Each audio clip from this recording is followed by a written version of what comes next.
주신 하나님의 말씀은 에레미야 24장 1절에서부터 10절 말씀이고, 설교 제목은 반전의 신앙입니다. 바벨론의 느부갓네살 왕이 유다 왕 여호야김의 아들 여고냐와 유다 고관들과 목공들과 철공들을 예루살렘에서 바벨론으로 옮긴 후에 여호와께서 여호와의 성전 앞에 놓인 무화과 두 강주리를 내게 보이셨는데, 한 강주리에는 처음 익은 듯한 극히 좋은 무화과가 있고, 한 강주리에는 나빠서 먹을 수 없는 극히 나쁜 무화과가 있더라. 여호와께서 내게 이르시되, 에레미야야, 네가 무엇을 보느냐 하시매, 내가 대답하되, 무화과이온데 이 좋은 무화과는 극히 좋고 그 나쁜 것은 아주 나빠서 먹을 수 없게 나쁘나이다 하니, 여호와의 말씀이 또 내게 임하니라. 이르시되, 이스라엘의 하나님 여호와께서 이와 같이 말씀하시니라. 내가 이곳에서 옮겨 갈대아인의 땅에 이르게 한 유다 포로를 이 좋은 무화과 같이 잘 돌볼 것이라. 내가 그들을 돌아보아 좋게 하여 다시 땅으로 인도하여 세우고 헐지 아니하며 심고 뽑지 아니하겠고, 내가 여호와인 줄 아는 마음을 그들에게 주어서 그들이 전심으로 내게 돌아오게 하리니, 그들은 내 백성이 되겠고 나는 그들의 하나님이 되리라. 여호와께서 이와 같이 말씀하시니라. 내가 유다의 왕 시드기야와 그 고관들과 예루살렘의 남은 자로서 이 땅에 남아있는 자와 애굽 땅에 사는 자들을 나빠서 먹을 수 없는 이 나쁜 무화과 같이 버리되 세상 모든 나라 가운데 흩어서 그들에게 환난을 당하게 할 것이며, 또 그들에게 내가 쫓아 보낼 모든 곳에서 부끄러움을 당하게 하며 말거리가 되게 하며 조롱과 저주를 받게 할 것이며. 10절 우리 함께 읽습니다. 시작. 내가 칼과 기근과 전염병을 그들 가운데 보내 그들이 내가 그들과 그들의 조상들에게 준 땅에서 멸절하기까지 이르게 하리라 하시니라. 살아계신 하나님의 말씀입니다. 참 오늘 본문을 보시면은 축복과 저주가 번갈아서 나오고 있는데, 하나님께서 하나는 극히 좋다고 말씀하시고 하나는 극히 나쁘다고 말씀하십니다. 근데 오늘 본문을 이렇게 자세히 묵상하면서 읽어보면은요, 우리 인간이 생각하는 기준과 평가, 그리고 하나님이 보시는 평가와 기준이 상당히 다르다라는 것이 잘 드러납니다. 우리 인간은 무엇을 평가할 때 일의 결과를 보고서 평가하는 경우가 참 많습니다. 물론 성경에서 결과를 무시하는 것은 아닙니다. 물론 열매가 있어야죠. 열매라는 것이 결과죠. 하지만 하나님께서 그 열매 전에 원하시는 것이 있는데, 그것은 뭐냐면 우리의 마음이 항상 겸손할 뿐만 아니라 항상 가난하고 상한 마음으로 하나님께 집중하기를 원하시는 것입니다. 여러분, 결국 우리가 가난한 마음으로 하나님을 사랑하는 것이 신앙의 힘인 줄로 믿습니다. 그런 힘을 가지셔야 돼요. 힘은 어디서 나오는 건가? 즐겁고 쾌활하고 잘되고 하는 곳에서도 어떤 감사의 힘이 나오겠지만, 정말 성경에서 말하는 것은 팔복 중에 첫 복이 무슨 복입니까? 심령이 가난한 자의 복입니다. 심령이 가난하면 하나님을 바라보게 되어 있어요. 심령이 가난하면 하나님께 집중하게 되어 있습니다. 그것이 복이라는 것입니다. 자, 최근에 신문을 봤더니 그 집중에 관한 기사가 하나 나왔어요. 그래서 내가 이거 설교에 한번 이야기해야겠다라고 지금 제가 그 메모해 놨는데, 중국에서 어떤 한 사람이 PC방에서 게임을 시작했대요. 근데 게임을 너무 집중해가지고 9시간을 꼼짝없이 앉아가지고 계속 게임을 하다가 갑자기 기침을 하기 시작하더니 피를 토하고 바닥에 쓰러졌어요. 그래서 사람들이 놀래가지고 이제 구급대원들을 부른 거죠. 그래서 구급대원들이 막 달려왔더니 그 사람이 벌떡 일어섰더니 구급대원들에게, 저를 이렇게 세워주세요. 조금만 더 하면 제가 게임에 이깁니다. 끝까지 끝낼 수 있도록 도와주세요. 그렇게 얘기하더래요. 참 우스운 이야기지만 우리가 그 정도로 하나님께 집중하고 있을까요? 하나님 도와주세요. 성령님 도와주세요. 조금만 더 기도해야 합니다. 조금만 더 성경을 읽어야 합니다. 조금만 더 봉사를 해야 합니다. 제가 힘이 빠지고 있어요. 도와주세요. 그런 마음이 우리에게 있을까요? 한번 생각해 본 거예요, 제가. 우리 인류의 역사를 봤을 때 세계에서 가장 영향력이 큰 세 개의 유일신 종교가 있습니다.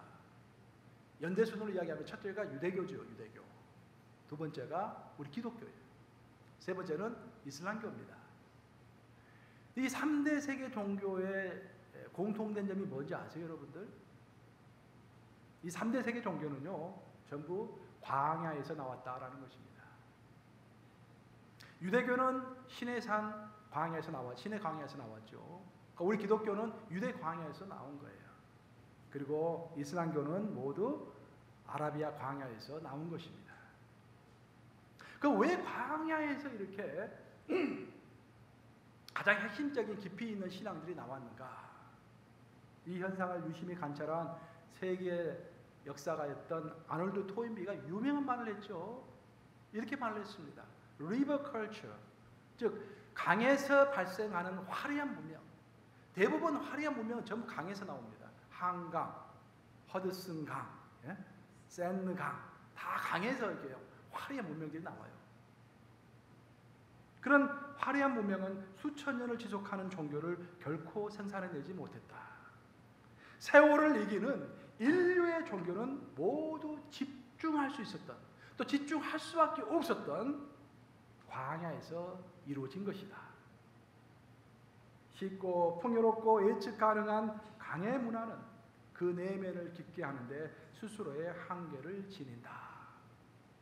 저는 우리의 일상의 삶 가운데서도 이 교훈이 그대로 적용이 된다고 생각합니다. 우리 전부 깊이 있는 신앙을 원해요. 뭔가 의미 있는 삶을 원합니다. 그렇죠? 그저 그렇게 살고 싶지 않아요.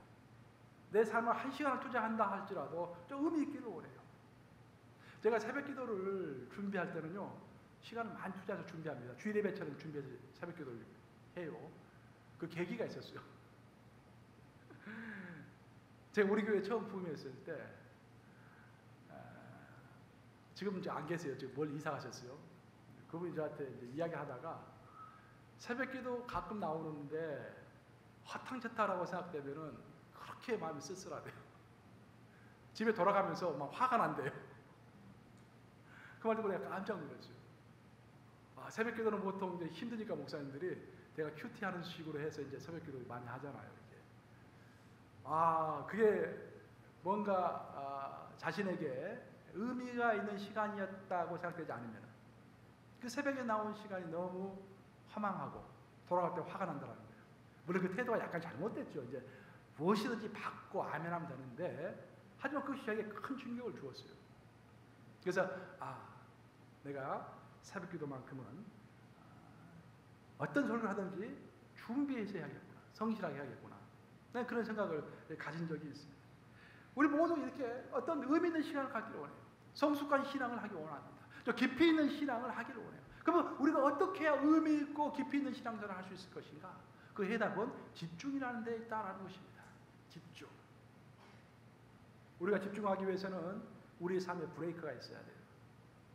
집중하지 않고 계속 하면은요, 앞만 보고 가게 되어 있어요.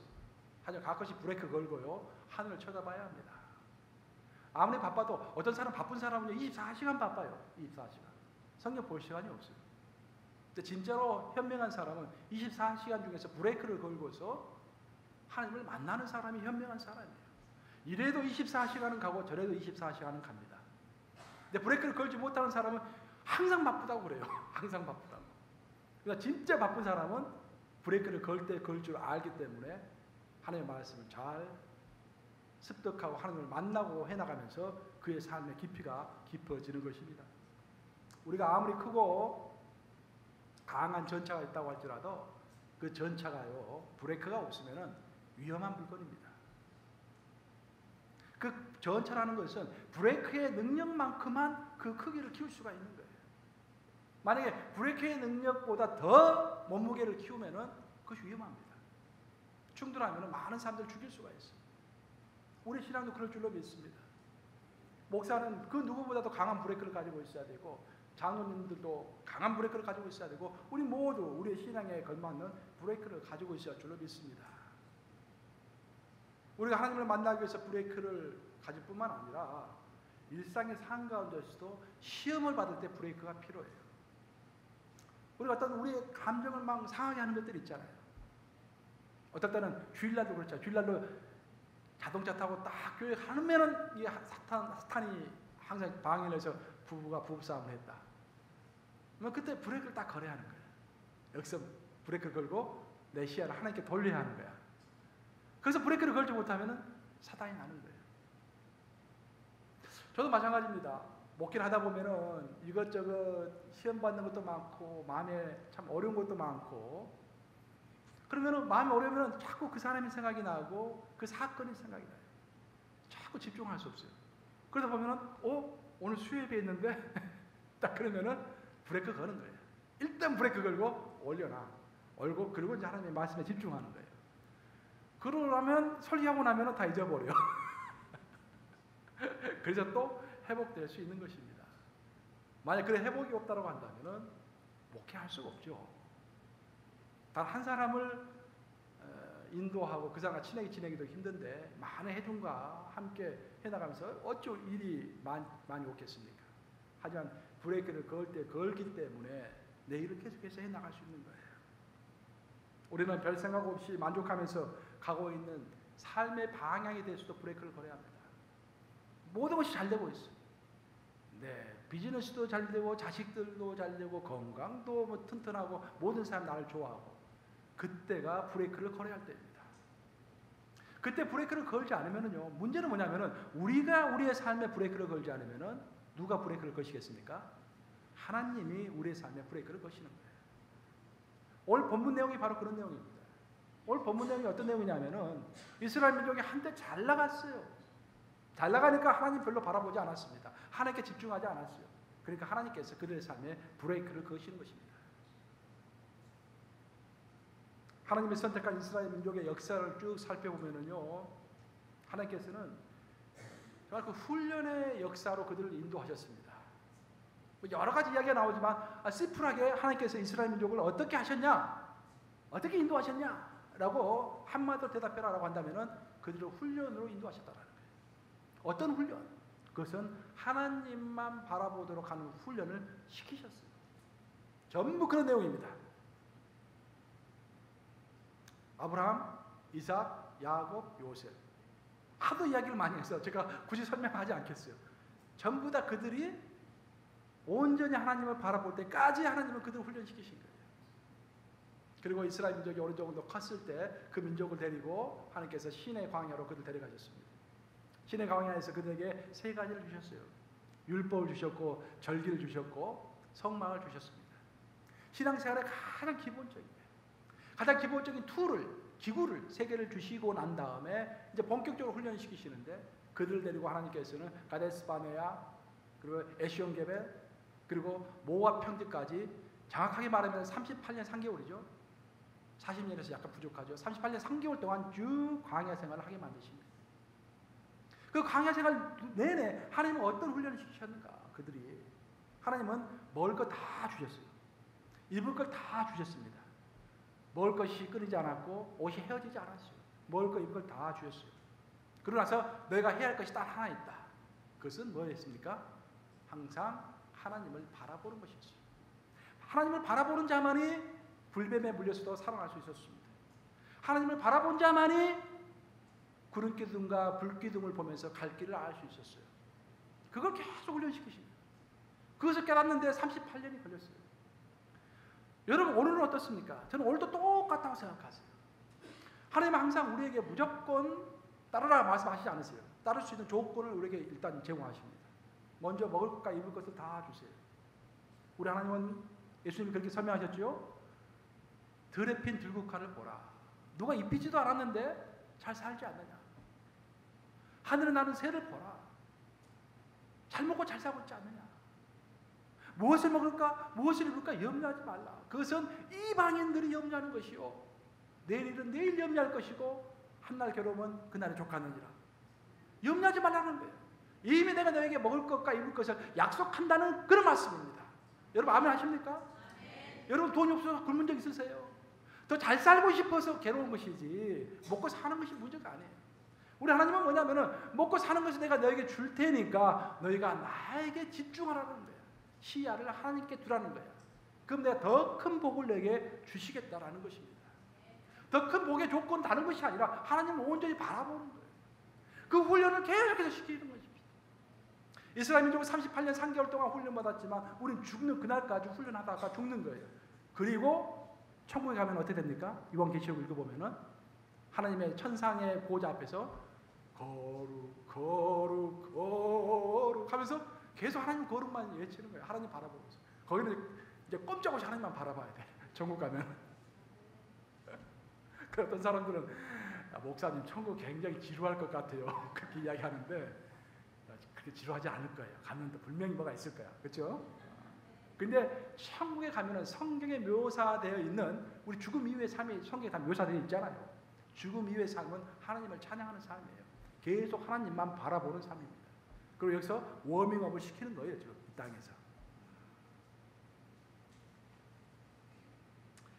사실 이스라엘 민족에 있어서 바라봄의 정점은 다윗과 솔로몬이었습니다. 다윗이 하나님을 아주 잘 바라봤어요. 왜 그러면 다윗이 하나님을 잘 바라볼 수 있었을까? 그 이유는 다윗은 왕으로 기름 부으심을 받았지만 왕이 될 때까지 13년 동안 엄청난 고생을 했습니다. 여러분들 시편을 읽어보시면 시편 중에서 다윗이 쓴 시편이 많죠. 물론 시편 여러 사람이 쓴 거지만 다윗이 쓴 시편들이 꽤 됩니다. 근데 하나같이 어떤 내용이냐면은 하나님 너무 힘들어요. 너무 괴로워요. 내 원수들을 물리쳐 주세요. 하지만 나는 하나님만 바라봅니다. 그 내용이에요. 전부 다.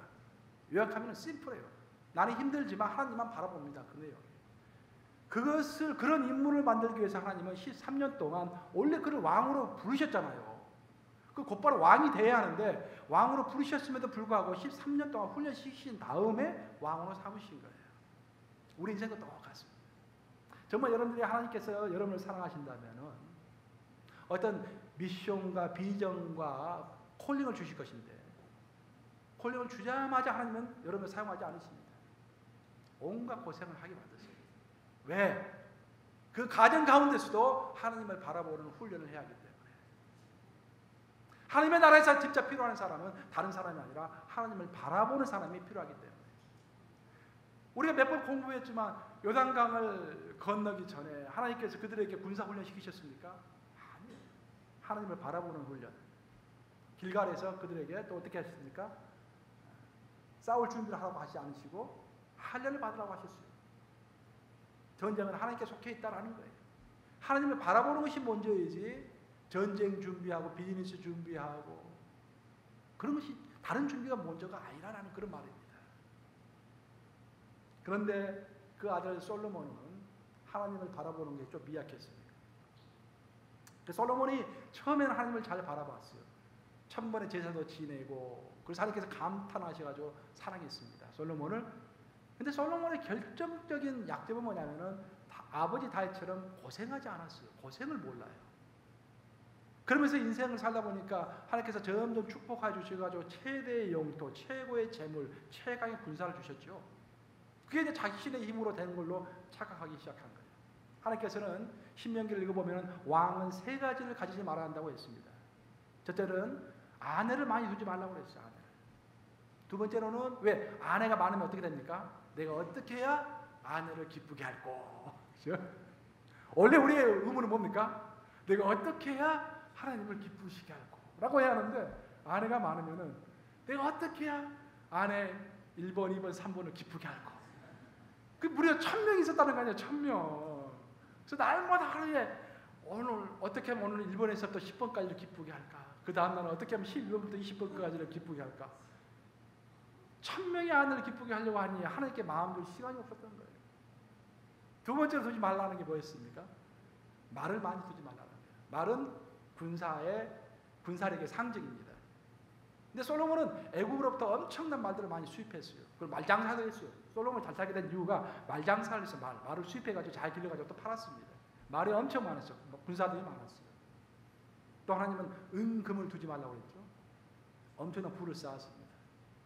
그 은금은 하나님께서 우리에게 은금을 주시는 이유는 뭐냐면은 그걸 가지고 하나님께 영광을 돌리는 데 사용해야 돼요. 그런 면에서 다윗은 참 훌륭했어요. 많은 은금이 있었죠. 다윗에게. 그 은금을 다 어디에 사용했습니까? 하나님의 성전을 짓는 데 사용한 거예요. 안전합니다. 안전해. 자신의 재물을 사용하는 데 있어서 안전한 거예요.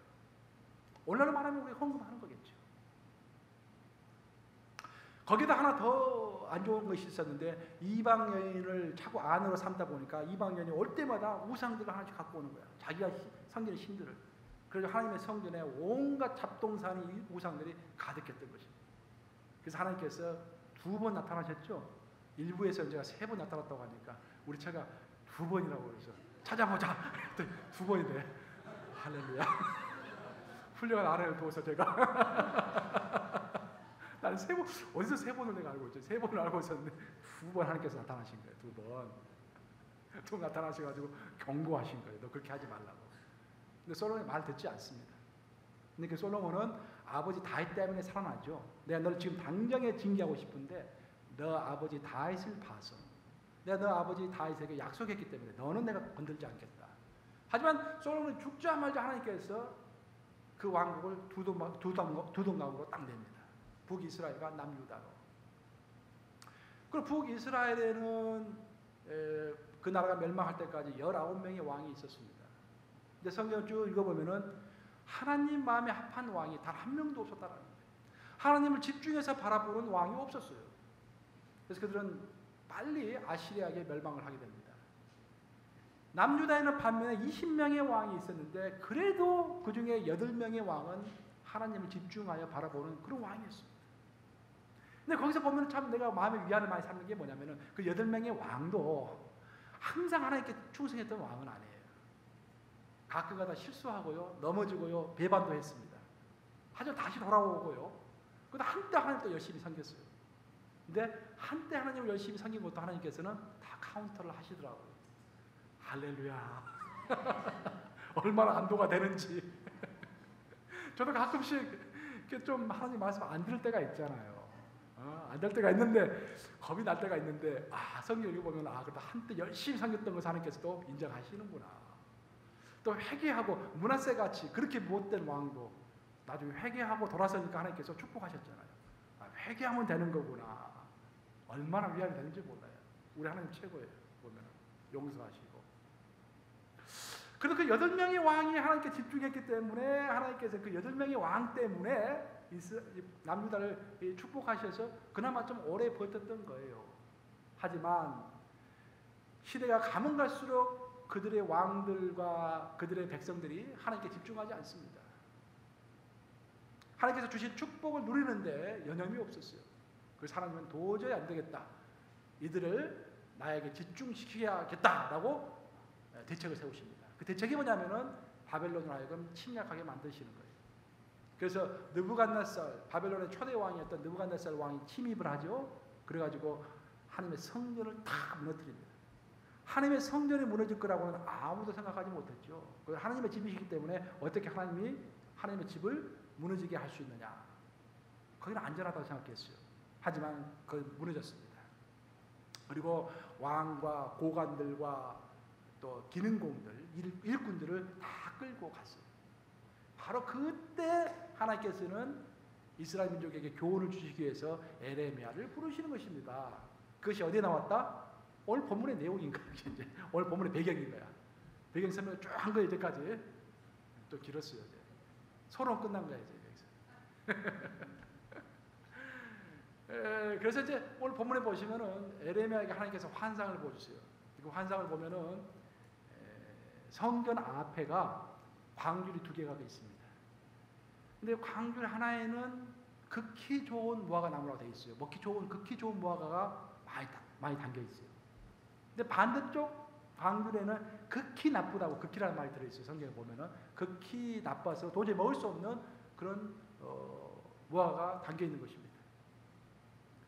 그래서 하나님께서는 에레미야에게 직접 설명하십니다. 오늘 본문이 하나님께서 직접 하신 말씀이에요. 하나님께서 하신 말씀이 뭐냐면은 지금 바벨론 군대에 잡혀가지고 끌려가고 있는 그 사람들이 내가 봤을 때는 좋은 무화과 나무이고 여기 안전하게 머물러 있고 포로가 되는 것을 피해서 예루살렘에 남아있는 사람들이 내가 도저히 먹을 수 없는 극히 나쁜 무화과다라고 말씀하십니다.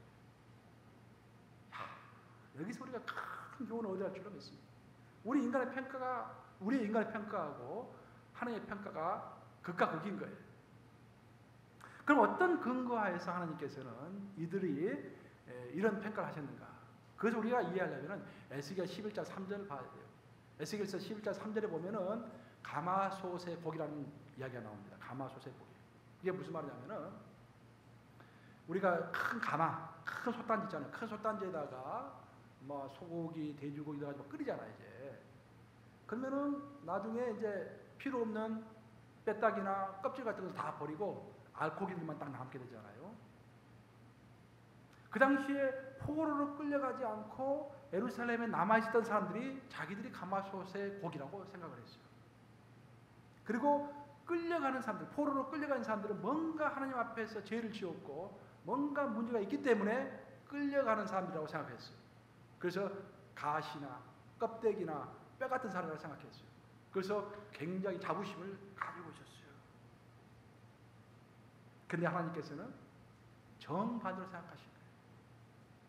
예루살렘에 남아있는 사람들은 자만심에 충만되어 있습니다. 자부심에 충만해 있어요. 그래서 하나님을 바라보지 않아요. 근데 끌려가는 사람들은 철사줄에 묶여가지고 끌려가면서 엉엉 웁니다. 그럼 자신의 삶을 돌아봐요. 내가 무엇을 잘못했을까? 내가 무슨 죄가 있어서 끌려가는 걸까? 그러면서 자신의 삶을 반성합니다. 사랑하는 여러분, 우리가 우리의 삶을 돌아봤을 때 나는 정말 반성할 것이 아무것도 없다라고 하는 사람들 여기 있습니까? 없죠. 문제는 우리가 우리의 삶을 돌아보지 않기 때문에 반성을 하지 않고 회개를 하지 않는 것이지 우리의 삶을 돌아보면 회개할 것 투성입니다. 그런데 예루살렘에 남아있었던 사람들은 자신의 삶을 돌아보지 않았어요. 그럴 필요가 없었기 때문에. 하지만 포로로 끌려간 사람들은 내가 무엇을 잘못했나라고 생각하면서 자신의 삶을 돌아보면서 내가 그때 이것도 잘못했지, 이것도 잘못했지, 잘못한 것들 많이 생각하면서 회개하면서 눈물을 흘리면서 이 포로 생활에서 나를 구해줄 사람, 내가 포로로 끌려가면 죽을 수도 있고 엉뚱한 고생을 엄청 할 수도 있는데 나를 구해줄 사람은 오직 하나님밖에 없구나 하면서 완전히 가난한 심령이 돼가지고 하나님만 바라본 거예요. 그래서 하나님은 그 무화과 나무를 어떻게 평가하셨습니까? 극히 먹기에 너무 좋은 그런 무화과 나무라고 평가하신 것입니다. 사랑하는 여러분, 결국 신앙의 성취라는 것은 내가 접하는 특수한 환경 가운데서 내가 무엇을 바라보느냐에 달려있어요. 그 어떤 상황이 오더라도 기쁜 상황이 됐든지 슬픈 상황이 됐든지 어려운 상황이 됐든지요, 하나님을 바라볼 수 있다고 한다면 그 삶이 성공한 삶입니다. 기쁜 일이 생겼을 때 춤추기 전에 하나님 감사합니다 라고 말한다면 우리 시야가 하나님께 먼저 가 있는 거 아니겠어요? 그것이 현명한 삶입니다. 우리 삶에 어려움이 찾아왔을 때 나에게 어려운 준 사람만 어떻게 보복을 할까? 그 사람만 바라보기보다는 하나님을 바라보면서 주여 해결해 주시옵소서라고 바라볼 수 있다고 한다면 그것이 바로 축복된 삶입니다. 제가 전도사 시절에 대학부를 다니면서요. 이제 전도사 하러 딱 갔더니 그 대학교 1학년, 2학년, 3학년, 4학년이 있는데 4학년이 제일 고참이잖아요. 근데 4학년 중에 한 명이 그렇게 힘들게 하는 거예요.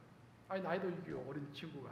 근데 걔가 한번 혼내줘야만 하다가 그래 전도사인데 품위를 지켜야지 하면서 마음을 가다듬고 그 친구가 무슨 설교를 하면은 목사님 영어 발음 이거 뭐 잘 못 알아듣겠다고 그러고 뭐 성역 공부를 가르치면은 뭐 질문이 많고 그래요.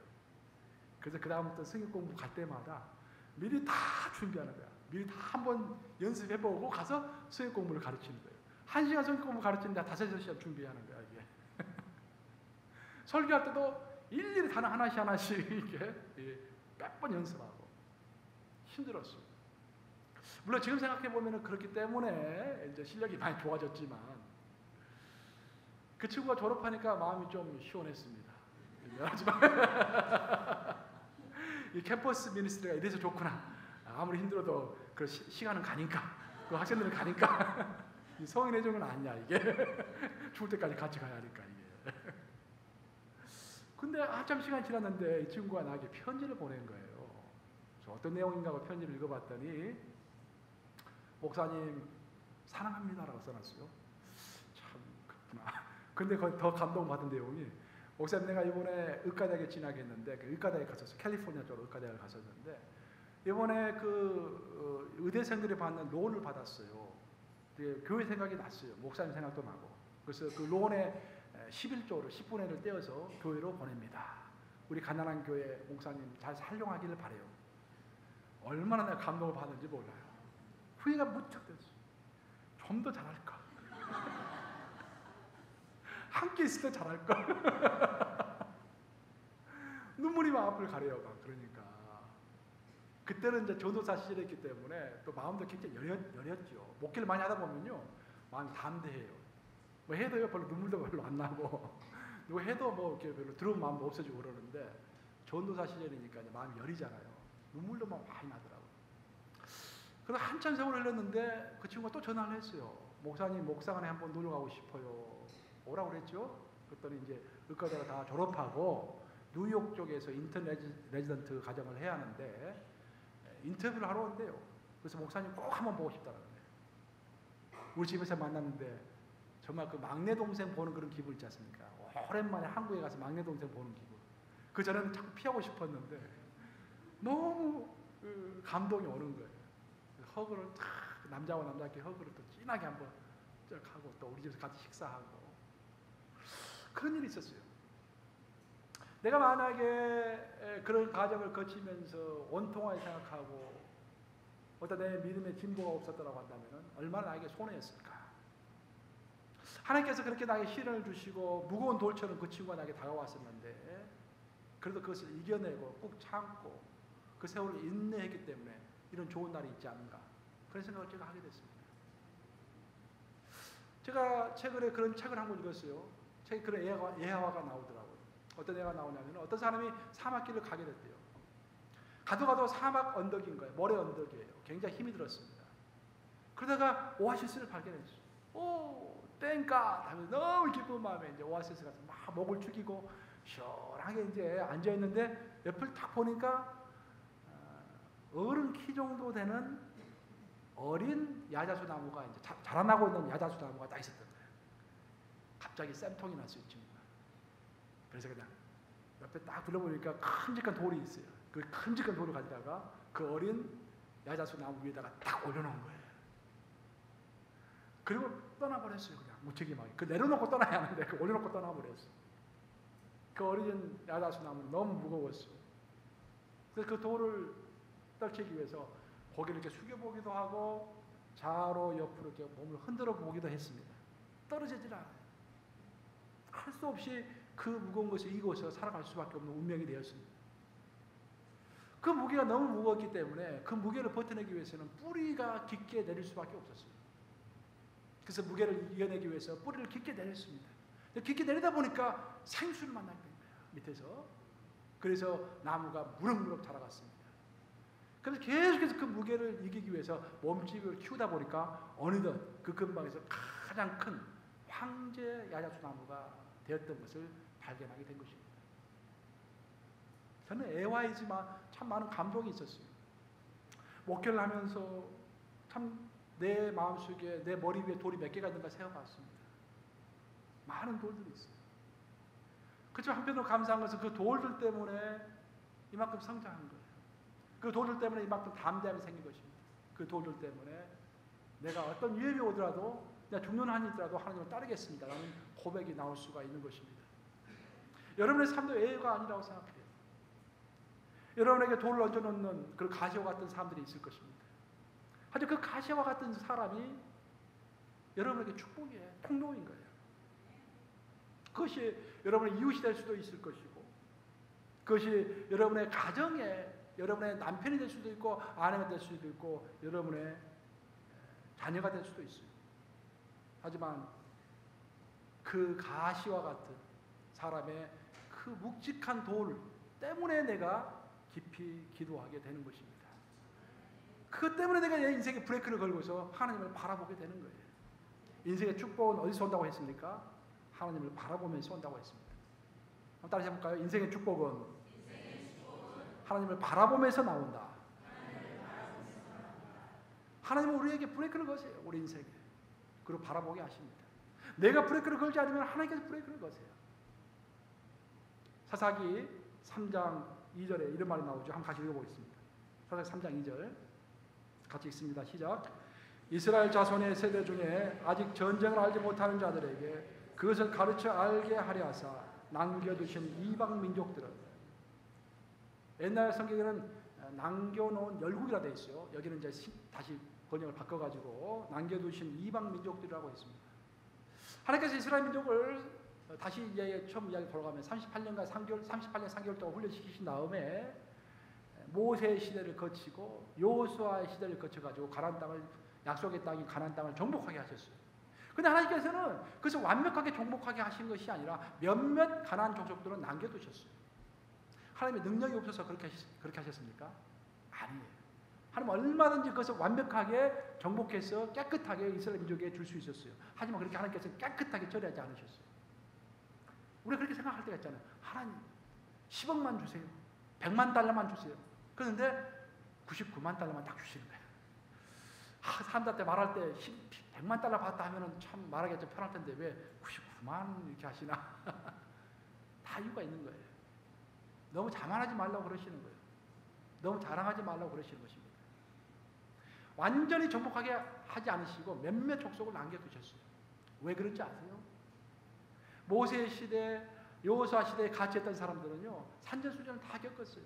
고생도 해보고 그러면서 하나님께 부르짖던 사람들이에요.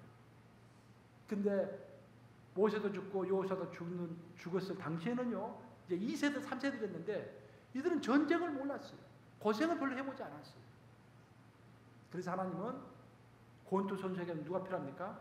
스파링 상대, 연습 상대가 필요하잖아요. 이들이 항상 하나님을 바라보시도록 시시각각으로 그들을 브레이크를 거시려고 몇몇 반항 기질이 센 이방 족속들을 가나안 땅에 남겨두셨다라는 그런 이야기입니다.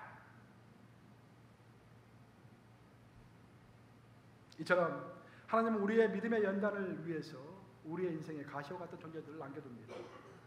그 가시는 동료가 될 수도 있고 이웃이 될 수도 있고 배우자나 지식이 될 수도 있습니다. 이 이야기가 여기서 나오네. 같이 했는데 이런 상황 가운데서 하나님은 우리의 시야가 환경에 맞춰져 있지 않고 가난한 마음 가운데서도 오히려 우리의 시야가 하나님께 고정되어 있기를 원하시는 것입니다. 포로가 되어서 타국으로 끌려가고 있는 이스라엘 족속을 생각해 보세요. 얼마나 마음이 온통했겠습니까? 얼마나 슬펐겠습니까? 하지만 그 슬픈 마음 때문에 하나님을 바라볼 수 있었던 그것이 축복이라고 오늘 하나님 우리에게 말씀하시는 것입니다. 이 교훈을 가슴에 깊이 새기시면서 인생의 시련과 가시를 만날 때마다 오히려 하나님을 잠잠히 바라보시는 여러분 되시기를 우리 주님의 이름으로 축복합니다.